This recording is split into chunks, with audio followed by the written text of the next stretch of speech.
जय हिंद दोस्तों, मैं मोहम्मद ज़हूर खान और आप देख रहे हैं NS10 TV। आज मैं आया हूँ इलाहाबाद में, जो कि हमारे साथ जुड़ चुके हैं आवाज़ फाउंडेशन ट्रस्ट के महासचिव मोहम्मद शराफत खान जी।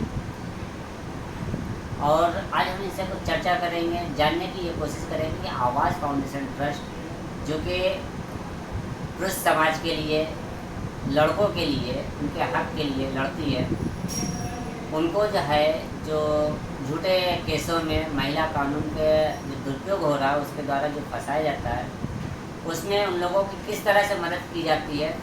और शराफत खान जी को ऐसी क्या हुआ था जो कि इस संस्था को जो है बनाना पड़ा, और एक अकेला सिंगल से आज लाखों लोग इनको जानने वाले हैं। तकरीबन हिंदुस्तान के हर एक शहर में इनको लोग जानने वाले हैं। तो हम पूरी डिटेल से जानेंगे, लेकिन उससे पहले आप लोगों से गुजारिश है कि जो लोग इस चैनल को अभी तक सब्सक्राइब नहीं किए हैं, चैनल को सब्सक्राइब कर लें, लाइक करें, शेयर करें, बेल आइकन दबाना ना भूलें ताकि हमारी वीडियो आपको समय से मिलती रहे। तो आइए शराफत खान जी का जो है हम अपने चैनल पे स्वागत करते हैं और उनसे डिटेल से जानने की कोशिश करते हैं। सर, आपका स्वागत है हमारे चैनल पे। बहुत बहुत धन्यवाद। सर, हमारे श्रोता, हमारे दर्शक जो है ये जानना चाहेंगे, पहले भी कई वीडियो आपकी देख चुके हैं, लेकिन वो ये जानना चाहेंगे कि सर आप जो ये संस्था है, ये इसकी जो है संस्थापक जो है आप लोग हैं, तो इसके जो है किस तरीके से बनाए हैं संस्था को, और क्या वजह हुई थी जो कि इस संस्था को बनाना पड़ा, NGO रजिस्टर करना पड़ा। सर, पूरी डिटेल से जानना चाहेंगे सर। दरअसल मेरा नाम शराफत खान। मैं आज से लगभग 4-4.5 साल पहले एक सीधा साधा इंसान था। एक छोटा सा काम करता था केरल में। एक परिवार था, पत्नी थी, 2 बेटे थे और परिवार हंसी खुशी चल रहा था। अचानक क्या हुआ, मेरे को थोड़ी परेशानी हो गई, मुँह से ब्लड वगैरह आ गया था, तो काम वगैरह सब कुछ छूट गया था। उसके बाद एक दूसरा बेटा हुआ। दूसरा बेटा होने के बाद मैं अपनी पत्नी को लेकर ससुराल चला गया था। वहाँ पर क्या मेरे ससुराल वालों ने इस चीज़ को देखते हुए कि इसको कोई बड़ी बीमारी है, कैंसर वगैरह है, तो इस चीज़ को देखते हुए उन्होंने मेरी पत्नी को रोक लिया, मेरे साथ मारपीट करके मेरे को निकाल दिया। मैंने सोचा कि कभी यहाँ तक मुकदमेबाजी जो होती है ये सब ऐसा कुछ होगा नहीं। मैंने परिवार को बसाने के लिए काफ़ी कोशिश की, लेकिन उन लोगों ने 4 महीने में अपनी बेटी को काबू में कर मेरे पर झूठे मुकदमे दर्ज कर दिए। सबसे पहले जो शिकायत की थी उन्होंने महिला आयोग में की थी। महिला आयोग में ज़्यादातर महिलाओं की सुनी जाती है, लेकिन वहाँ पर मैंने परिवार को बसाने के लिए गलती ना होने के बावजूद भी माफ़ी मांगकर कॉम्प्रोमाइज़ कर लिया, लेकिन वो लोग सर, भी नहीं सर माने। एक मिनट हम रोकना चाहेंगे। सर, जैसे आपने कहा कि गलती न होते हुए भी हमने माफ़ी मांगा, और सर ऐसे बहुत सारे केसेस आ रहे हैं जो कि लड़का पक्ष जो है गलती नहीं होती, बल्कि आजकल तो महिलाएं ही बहुत ज़्यादा मनमानी कर रही हैं, लेकिन उसके बाद भी झुकना जो है लड़के को, पुरुष पक्ष को ही झुकना पड़ता है। ऐसा क्यों सर? दरअसल पुरुष का कोई कानून नहीं है, महिला के 52 कानून है। उसके उस कानून का महिला 52 कानून जो है महिला के, उनका वो दबा के दुरुपयोग करती है। ये दहेज प्रताड़ना जैसा मुकदमा पहले महिला के लिए सुरक्षा कवच था, आज महिला ने उसको हथियार बना दिया है। हथियार के तौर पर इस्तेमाल किया जा रहा है। छेड़छाड़, रेप, ये सब अपने पे भी लगे थे। तो वही मैं सभी लोगों को बताना चाहूँगा, क्योंकि इस संस्था की शुरुआत तब हम प्रताड़ित हुए तभी की, नहीं तो किसको पड़ी आज के टाइम में इंसान को अपने काम से ही फुर्सत सर, नहीं है। हम आगे की कहानी आपका मतलब आपकी जो है पूरा हम जानेंगे, लेकिन एक मिनट हम और रोकना चाहेंगे। जैसे आपने बताया कि महिला कानून का बहुत तेज़ी से दुरुपयोग हो रहा है, और सर NCRP का डाटा भी कह रहा है कि जो दहेज का केस है 498A, तकरीबन 98% झूठे, और 354, 377, 376 ये तकरीबन 80 से 85% झूठे हैं। तो सर सरकार ये देख रही है कि इतने % झूठे हैं, लेकिन इस पर क्या हुआ, सरकार कोई एक्शन ले रही? दरअसल सरकार इस पर इसलिए एक्शन नहीं लेती क्योंकि वोट बैंक जो है ना वो महिलाओं का ही है, महिलाओं से ही वोट बनती है। उनको सर महिलाओं क्या पुरुष नहीं देते वो? पुरुष देते हैं वोट, लेकिन फ्रंट में महिला के लिए आए दिन कोई भी सरकार अगर बदलाव लाना चाहेगी, महिला का कानून बना कर रख देगी, उसी पे वोट बैंक ज़्यादातर महिलाओं को। मतलब आप ये कहना चाह रहे हैं कि महिला कानून जो बन रहा है सिर्फ राजनीति के लिए या वोट बैंक के लिए? सर बिल्कुल, देखिए ऐसी बात नहीं है, ये क्या है, महिला जो जिस किसी का घर से कल्चर ऐसा होगा कि झूठे मुकदमे करना ये सब, वो उसका दबा के दुरुपयोग करती है, ठीक है। बहुत सी महिलाएं ऐसी भी हैं, परिवार हंसी खुशी चलता है, लड़ाई झगड़े हर किसी में होते हैं, लेकिन वो आपस में मेंटेन भी करती हैं। इसका मतलब ये नहीं है कि 19-20 किसी के बीच में सर लड़ाई सही बात है, हर कोर्ट पाँचों से- की बराबर नहीं होती। बिल्कुल। कुछ महिलाएं जो है कानून का दुरुपयोग कर रही हैं। तो सर हम और आपके जो ज़िंदगी की जो है कहानी उसके बारे में उसके तरफ बढ़ते हैं। जी, अब ये था जब मैंने गलती ना होने के बावजूद भी माफ़ी मांग ली, क्योंकि 2 बच्चे थे भाई, 2 बच्चे थे तो उनके भविष्य का बारे में सोचते हुए मैंने अपने ससुर के पाँव पकड़ कर माफ़ी मांग ली। लेकिन उन लोगों के उससे क्या हुआ कि उनको लगा कि भाई ये नाक भी रगड़ेगा और जैसे हम चाहेंगे वैसे करेगा। मैं उसमें भी एग्री हो गया था, वो वहाँ पर कॉम्प्रोमाइज़ हो गया। उसके बावजूद भी उन्होंने अपनी बेटी को नहीं भेजा। वहाँ से महिला आयोग से वो मुकदमा कराना चाहते थे, लेकिन उन्होंने ये चीज़ देखते हुए कि भाई जब लड़के ने माफ़ी भी मांग ली, हर तरह से झुक गया, तो हम तुम्हारी कोई रिपोर्ट दर्ज नहीं करेंगे। मेरे साथ ये हकीकत था कि वहाँ से कोई रिपोर्ट दर्ज नहीं हुई थी, क्योंकि मेरे पे एविडेंस बहुत सॉलिड थे। उसके बाद कहते ना वो बात जो है अपनी नाक की खातिर उछला उछला फिरा सभी जगह। उसको ये था कि भाई हमें इस परिवार को अपनी उंगली पर नचाना है, नाक रगड़वानी है, इसके बाद से इससे।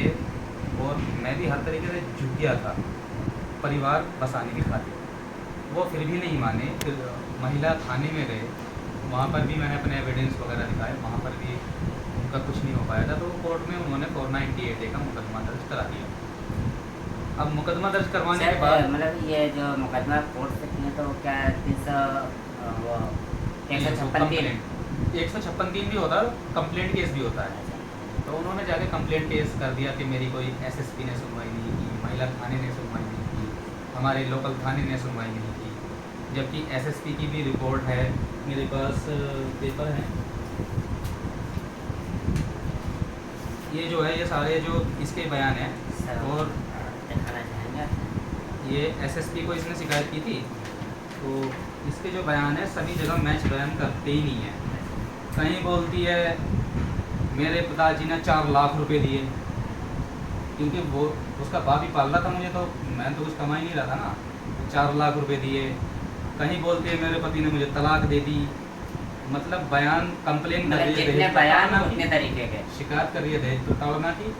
बयान में एक भी बयान इसका, इतने सारे पेज हैं उसके, देखो मैं दिखाना चाहूँगा, सिग्नेचर भी हुए मेरी लड़की के सिग्नेचर वगैरह सब कुछ हैं, और बयान सभी जगह इसके अलग अलग हैं। इस चीज़ को देखते हुए उन्हें लगा कि भाई जब सारे पेपर देखे तो ये लड़की बिल्कुल झूठ बोल रही है। वहाँ से भी उस पर कोई एक्शन नहीं हुआ। मैंने आरटीआई के थ्रू सारे पेपर निकलवा लिए। उसके बाद उन्होंने जब ये चीज़ देख ली कि भाई 498 ये जैसे मुकदमे हैं, इनका कुछ नहीं बिगड़ा, तो उन्होंने एक कहानी रचाई, एक फ़ोटो वायरल का इशू बनाकर एक नया मुकदमा दर्ज कराया 2020 में। अब उसमें वो 2 साल से तब तक अपने घर रुकी हुई थी। अब उसके बाप को याद आता है कि भाई बेटी से बलात्कार का मुकदमा कराती है। उन्होंने बलात्कार की घटना बताते हुए, यानी कि 2 साल पुराना बलात्कार केस, हाँ। वो भी पति पर नहीं, छोटे भाई पर। छोटे भाई पर मतलब उसको 2 साल पहले याद नहीं था। 2 साल बाद उसको याद आता है कि भाई देवर ने भी तो बलात्कार किया था। अब उसने एफआईआर दर्ज कराई। वो जो उसने कोर्ट में केस कर रखा था उसके बारे में कुछ नहीं बताया। उसने लोकल जो एसपी देहात होता है, क्योंकि एसएसपी तक तो वो पहुंच चुकी थी, अब वो जाए कहाँ, सब जगह से रास्ते बंद हो गए। उसने लोकल एसपी को लेटर लिख के सीओ द्वारा मुकदमा दर्ज करा दिया। अब मुकदमा दर्ज जाहिर सी बात है, कोई ना कोई सेटिंग के थ्रू वो मुकदमा दर्ज हुआ था। मुकदमा दर्ज होने के बाद हम फिर भी नहीं घबराए, क्योंकि भाई जब मेरे भाई ने कोई रेप किया ही नहीं, हमने उसको प्रताड़ित किया ही नहीं, तो हम किस बात से घबराएं। तो मैंने ये चीज़ कहते हुए ये चीज़ देख ली थी कि भाई जब अगर हम गलत नहीं हैं तो हम डरेंगे भी नहीं, घबराएंगे भी नहीं। मुझे बिल्कुल भी घबराहट नहीं थी, वरना रेप केस जो अगर बहुत झूठा भी किसी खतरनाक का लगता है, है। इंसान सुसाइड तक कर लेता है। हालत हमारी उससे पहले ऐसी भी थी, जब घबराए हुए थे हम लोग इस रेप केस से पहले, जब ज़्यादा प्रताड़ित थे। रमज़ान की हालत थी, खाने में बुलवाया जा रहा था। रमज़ान में हलक सूख गया, दोपहर में धूप में खड़े रहे, वो लोग नहीं आए, हम बराबर खाने में जा रहे हैं। हलक सूख गया, दोपहर के बाद बेहोश हो गया मैं, क्योंकि रमज़ान काफ़ी टाइम से मैं देखो साल का 1 महीना ऐसा होता है जो इबादत का होता है, मैं बेहोश तक हो गया। लेकिन वो इतने बेगैर रहते हैं जो कि बात कह रहे हैं रमज़ान में हम तो आज से आ नहीं सकते, जो जुम्मे का रमज़ान रखता है ना, ऐसे बनता है जैसे मतलब पूरे महीने का रमज़ान वही रखता है, वो उसमें नहीं आए। लेकिन हम बेहोश तक हो गए, तो हो सकता है कि खुदा को भी वो बात गलत लगी। इन्होंने रेप जैसे मुकदमे डालने के बावजूद भी इन्होंने जो मुझ पर मुकदमे डाले उनका कुछ नहीं हो पाया। और जब पुलिस मेरे पास पड़ोस में गई तो मेरे पड़ोसी लगभग 50 लोग इकट्ठा हो गए थे, उसको घेर लिया था। वो महिला भी गई थी, मेरी वाइफ जो वो मेरे घर गई थी, उसको घेर लिया था। और उन्होंने बाकायदा SI द्वारा वीडियो बनवाई। वीडियो बनवाने के बाद वो जो साक्षी है रेप वाला, क्योंकि वो तो वहाँ से भाग गए थे, भाई अगर सही होते तो वहाँ रुकते भी, वहाँ से भाग गए, कार के शीशे बंद कर लिए। औरतों ने वहाँ पे जो मोहल्ले पड़ोस की औरतें होती हैं उन्होंने चारों तरफ से उसको घेर लिया, लेकिन उसके बावजूद भी शीशे उन्होंने बंद कर लिया। फिर जब SI जो इन्वेस्टिगेशन ऑफिसर था उसको लगा कि भाई इसका मतलब लड़की गलत है, उन्होंने उन पर भी ऊपर से दबाव था, भाई वो भी गलत नहीं थे, उन पर ऊपर से प्रेशर था कि इसकी कार्रवाई सख्त से सख्त की जाए। तो उन्होंने जब ये चीज़ देखी कि भाई लड़की की एक भी गलती, लड़के की जो एक भी गलती हमें नज़र नहीं आ रही है, सब कुछ लड़की की ही नज़र आ रही है, झूठा मुकदमा, यहाँ हंसी खुशी रह रही है। और मेरी इस चार्जशीट में कम से कम 10-12 लोगों के बयान भी हैं मेरे पास पड़ोसी। इसमें पड़ोसियों के साथ बयान है कि ना तो लड़की से मारपीट की गई, ना उसके साथ गाली गलौज की गई। ये सारी चार्जशीट लगभग 120 पेजों की चार्जशीट बनी थी। जो इसमें उसने ये ग्राउंड बनाया था फ़ोटो वायरल वाला, वो भी फर्जी कहानी निकली उसकी। उसने उसके भाई पर दिखाया था कि भाई मेरे भाई पर मेरे एडिटिंग करके फ़ोटो किसी और मर्द के साथ बना दी, ठीक है। उसमें ये साफ लिखा हुआ है, जब उससे फ़ोन मांगा तो भैया का फ़ोन टूट गया। फ़ोन टूटने के बाद उसको बोला कि भाई कुछ दिन बाद फ़ोन लिया, तो उसमें अगर सच्चाई हो तो वो लेके भी आए। फिर बोलती है मेरे भैया का फ़ोन 2 महीने पहले खो गया। इसमें ये बयान है, इसके ये साफ लिखा हुआ है बयान। ये होने के बाद बोलती है नहीं देने के फिर बाद उसके बाद बोलती है खो गया। अब बयान वही चीज़ है ना, मैच हो तो पता भी चले। IT Act 66 हट चुका था, मेरे पास से जो फ़ोटो वायरल वाला था वो क्लीन चिट मिल चुकी थी। अब बात आती है रेप की। रेप में पहले मेरे पड़ोसियों से मालूम किया, मेरा छोटा भाई बाहर रहता है, और सबसे पहली बात सोचने वाली भाई वो बता रही है इसमें कंप्लेन में बोल रही है कि मेरा जो रेप है मेरे सास ससुर के सामने हुआ। तो पहली बात, इतने बेशरम कोई माँ बाप नहीं होते कि हाँ भाई वो सामने रेप कर रहा है, माँ बाप देख रहे हैं। और लड़की भी इतनी कमज़ोर नहीं होती है कि भाई देवर अकेली लड़की कितनी भी कमज़ोर होगी, अगर कोई ज़बरदस्ती करेगा तो वो काबू नहीं दे पाएगी, बिल्कुल नहीं दे पाएगी। उसके बावजूद भी वो बेचारी इतनी अबला थी, उसका ज़बरदस्ती रेप हुआ, और वो भी 2 साल बाद याद आया। अब उसके जो बयान है, ये बयान है उसके, इसमें बोलती है शादी के बाद ही रेप हो गया, मैं बाहर चला गया, शादी के बाद रेप हो गया। अब वो 164 के बयान में, ये उसका 164 का बयान है जो मजिस्ट्रेट द्वारा दिया जाता है, उसमें बोलती है मेरा 2 साल से मैं घर रह रही हूँ, 2 साल पहले रेप हुआ, ठीक है। वहाँ रेप 1 बार हुआ, FIR में रेप कई बार हुआ, वहाँ फ़र्क हो गया। उसके बाद इसका बनता है मेडिकल, ये है उसका मेडिकल। इसमें रुखसार बयान है उसका, ये मेरा जो पति है वो बाहर चला जाता था, मेरे देवर ने 2 बार रेप किया, कहीं भी मैचिंग नहीं। जब एसआई ने ये सब चीज़ देखी, पास पड़ोसी के बयान देखे, क्योंकि मेरा भाई बाहर रहता है, रेप कहाँ से कर लेगा उसका, कोई सच्चाई नहीं थी। रेप की धारा हट गई, छेड़छाड़ की धारा हट गई। उसके बाद चार्जशीट सबमिट कर दी, हमारी इसमें कोई अरेस्टिंग नहीं हो पाई। क्यों नहीं हो पाई? क्योंकि 498A सबको मालूम है कितने % झूठा होता है। चार्जशीट लगने के बावजूद वो 4 साल से ट्रायल चल रहा है। मैंने ये चीज़, इस चीज़ की मैंने कसम खा ली कि भी अगर मैं गलत नहीं हूँ तो एड़ी से लेके चोटी तक का जोर लगा लें, एड़ी से लेके चोटी तक का जोर लगा लें। अगर मुझे किसी भी झूठे केस में वो बंद करा दे तो मैं मान जाऊँ। 4 साल से कभी किसी की प्रेशर आता है, कभी किसी का आता है। जब हम इस तरह से प्रताड़ित हुए तब हमने सोचा कि भाई मेरी तरह न जाने कितने लोग प्रताड़ित हैं।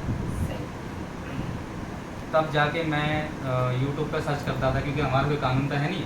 हम पुरुष आयोग सर्च करते थे, जैसे महिला आयोग है ऐसे पुरुष आयोग सर्च करते थे हम। अब पुरुष आयोग है होता तो निकलता भी, तो उसमें कुछ लोग जैसे प्रताड़ित थे वो अपनी वीडियोज़ वगैरह वायरल कर देते। उसमें एक हमारे साथी अक्षय धवन जी हैं, उनकी वीडियो वायरल हमारे सामने आई। उनका चैनल उस टाइम पे आवाज़ हिंदुस्तान की लगभग 1000 सब्सक्राइबर थे।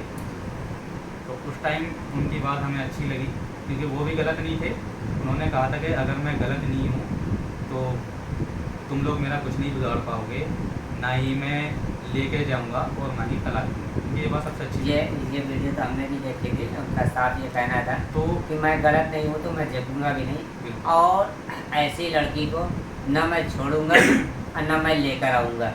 ये वीडियो तो हमने भी देखी थी। तो उनसे फिर हम जुड़े, उनके बारे में हमने जाना। जानने के बाद फिर एक हमारे साथी बनारस से जुड़े, तो हम 3 लोगों ने मिलकर इस चीज़ का कदम उठाया कि भी लोग की जो झूठे मुकदमे में फंसे हुए पीड़ित हैं इनकी मदद करेंगे। इस तरह से लोग हमसे जुड़ते चले गए। हमने जब ये NGO खोल लिया और हमारा आवाज़ हिंदुस्तान की चैनल अच्छे से ग्रोथिंग करने लग गया, हमसे धीरे धीरे 1000 लोग जुड़े, फिर 2000 जुड़े, 10,000 जुड़े, इस तरह से लाखों में जुड़ चुके हैं। और आज भाई आप लोगों की दुआएं हैं, अल्लाह का करम है कि पूरे हिंदुस्तान का कोई सा स्टेट, कोई सा ज़िला ऐसा नहीं है जहां पर वहाँ के पीड़ित लोग हमें नहीं पहचानते। इस तरह से हमने संस्था की शुरुआत की थी, क्योंकि हम गलत नहीं थे। उन लोगों ने हम पर झूठे मुकदमे की, नॉर्मल काम करता था। 498A दहेज प्रताड़ना क्या होता है कानून की A से B पता नहीं था। प्रताड़ित बहुत ही ज़्यादा हुए, लोग बागों ने टॉर्चर किया। हमेशा अगर किसी पे शिकायत होती है तो लोग बाग टॉर्चर करते हैं। और जब हमने ये चीज़ देखी कि भाई जब हम गलत नहीं हैं तो अब हम केस लड़ेंगे। अभी एक छोटी सी बात मैं बताना चाहूँगा। देखिए, हस्बैंड वाइफ में लड़ाई किसी में नहीं होती है, किसी में होती है। अब उसका मतलब ये नहीं है माँ बाप क्या है अपनी नाक की खातिर बेटी को रोक लेगा। ये नहीं देखता कि भाई लड़की में क्या गलती है, हो सकता है बेटी में भी कुछ कमी हो। ऐसा तो नहीं है कि भाई एक हाथ से ताली बजती नहीं है, तालियां दोनों हाथ से बजती हैं।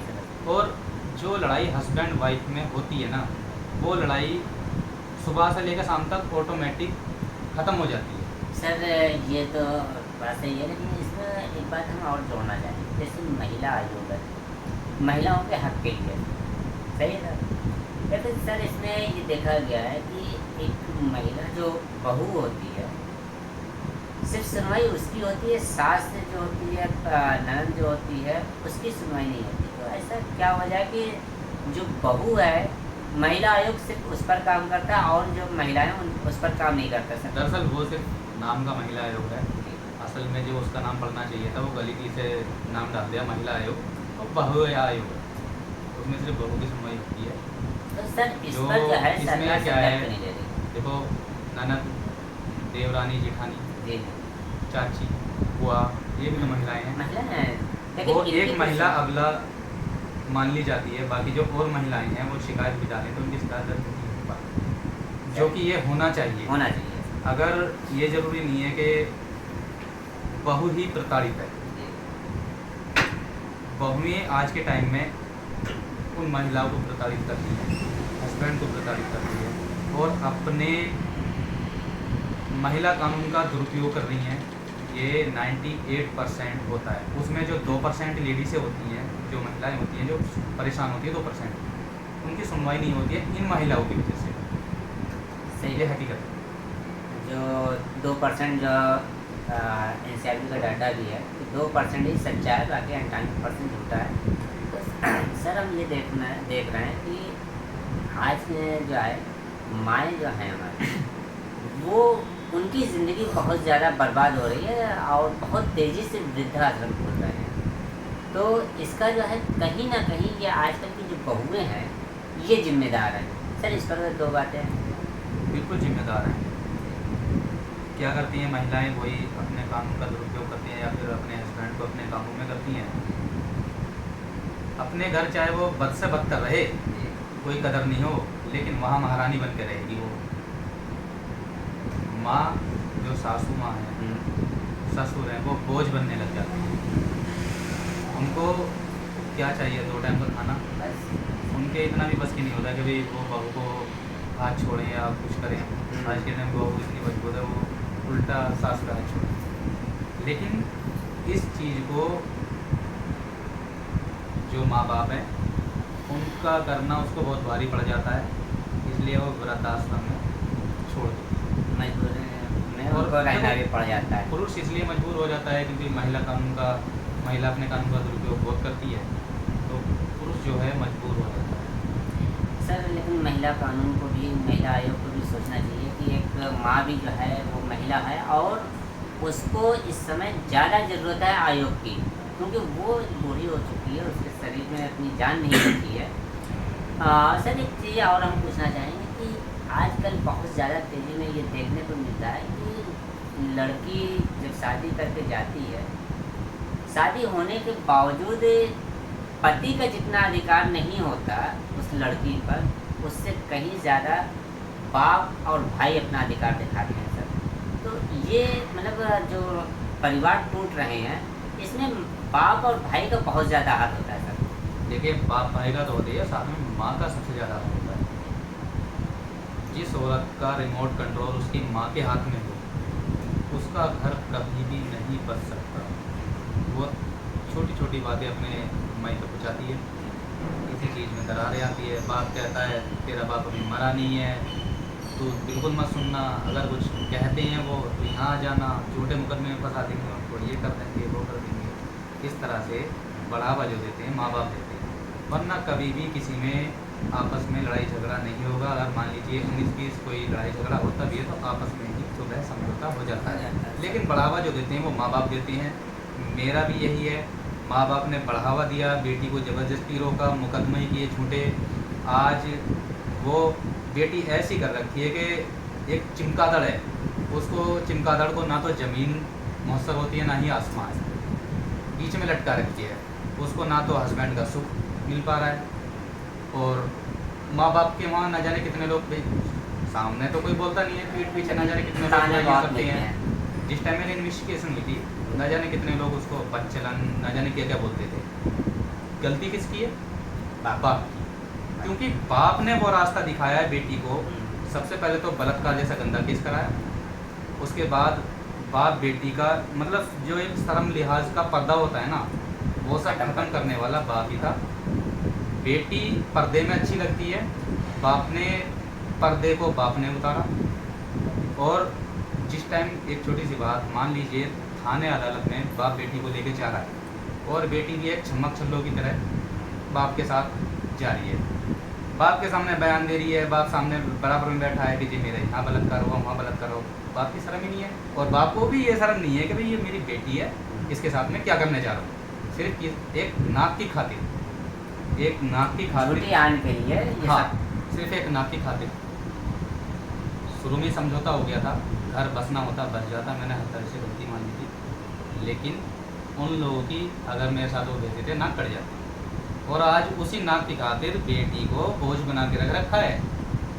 अब दुनिया भर के मुकदमे कर दिए, लगभग 498 थे, 2 कर रखे हैं जालसाजी से। अभी एक नई FIR करा दी थी जो कि भाई की आईडी है, माँ भाई एक छोटी सी बात है, उस आईडी पर बाप खुद फ़ोटो वायरल कर रहा है, वो क्यों कर रहा है उसका भी कारण बताऊंगा। जो बाप अपनी बेटी से बलात्कार जैसा झूठा मुकदमा करा सकता है, क्या वो बाप अपनी बेटी का फ़ोटो वायरल नहीं कर सकता? और आईडी किसकी है? उसके भाई की। वो बोल दिए इस एफआईआर में, ये एफआईआर मेरे पे कराई थी उसने, वो बोल दिए इस एफआईआर में मेरे भाई की आईडी हैक कर ली। भाई बेचारा इतना सीधा, उसकी आईडी हैक मैंने कर ली। और इसमें कहते हैं मेरी भाभी का आपत्तिजनक फ़ोटो। उसकी भाभी को आज तक मैंने देखा नहीं, जानता नहीं, उसके नाम तक का मेरे को मालूम, क्या नाम है, किसकी बेटी है, मेरे को क्या लेना देना भाई। और 4 साल से मैं अलग हूँ, उसका चेहरा तक मैंने नहीं देखा, कौन है कौन नहीं है। वो फ़ोटो मुझ पर कहाँ से आया? तो जाहिर सी बात है भाई, फ़ोटो अगर होगा तो उसके हस्बैंड पर होगा, यानी कि मेरे साले पर होगा। और आईडी मेरे साले की है, वायरल कौन कर रहे हैं? वही कर रहे हैं। आज के टाइम में आईडी हैक करना मामूली बात नहीं है। कोई कितनी भी पोस्ट पर है, फेसबुक आईडी हैक करना मामूली बात नहीं है। मेरी आईडी हैक कर लो, मेरी आईडी है अयान खान नाम से, कर लो हैक, मैं मान जाऊँ। एक से एक एक्सपर्ट को दिखा लो, अगर हैक हो जाए मेरी आईडी हैक करके दिखा दो, उस पर डालो आपत्तिजनक फ़ोटो। तो देखा सर ने अपनी पूरी जीवनी बताई और किस तरीके से एनजीओ को रजिस्टर कराया, किस तरह से लोगों की हेल्प कर रहे हैं। तो इसमें एक बात ये साफ समझ में आ रही कि एक महिला की जो ज़िंदगी बर्बाद हो रही है, ख़ास करके उसके अपने लोगों के ज़रिए हो रही है। उसके ही माँ बाप जो है भाई उसकी ज़िंदगी बर्बाद कर रहे हैं, और इस पर जो है प्रशासन को जो है संज्ञान लेना चाहिए और इस पर जो है सख्त कार्रवाई करनी चाहिए। एक बात और कहना चाहूँगा, ये नहीं है अगर महिला प्रताड़ित है तो हम ये नहीं कहेंगे, अगर पुरुष गलत है तो सजा दो, लेकिन बराबर का दर्जा दो। अगर जहाँ महिला गलत है तो उसे भी सजा दो, और जहाँ पुरुष गलती करता है तो वो भी सजा का हकदार है। हम ये नहीं कहेंगे कि हाँ भी कोई पुरुष गलती कर रहा है तो वो प्रताड़ित कर रहा है तो उसकी हेल्प करो, नहीं। अगर महिला प्रताड़ित है तो पुरुष को सजा दो, लेकिन अगर महिला ने गलत शिकायत की है, रेप की हो, छेड़छाड़ की हो, दहेज प्रताड़ना की झूठी शिकायत हो, तो उस पर भी एक्शन होना चाहिए। मतलब साफ ये है, आप कहना चाह रहे हैं कि अगर रेप की सज़ा फांसी है तो रेप के झूठे आरोप पर भी फांसी मिलनी चाहिए। बिल्कुल मिलनी चाहिए, तभी इन लोगों की गलती और ये तभी झूठे मुकदमे तभी इंसाफ होगा। बिल्कुल तभी इंसाफ होगा कि अगर जिस चीज़ की सज़ा जो हो रही है, अगर दोषी है तो वो सज़ा मिलना चाहिए, और दोषी नहीं है तो झूठा फंसाने वाले को भी वो सज़ा मिलनी चाहिए। तो इन्हीं सब बातों के साथ हम अपनी बातों को ख़त्म करेंगे और अगले नए टॉपिक पर फिर हम आपसे मिलेंगे। तब तक के लिए चाहते हैं इजाज़त। नमस्कार, जय हिंद।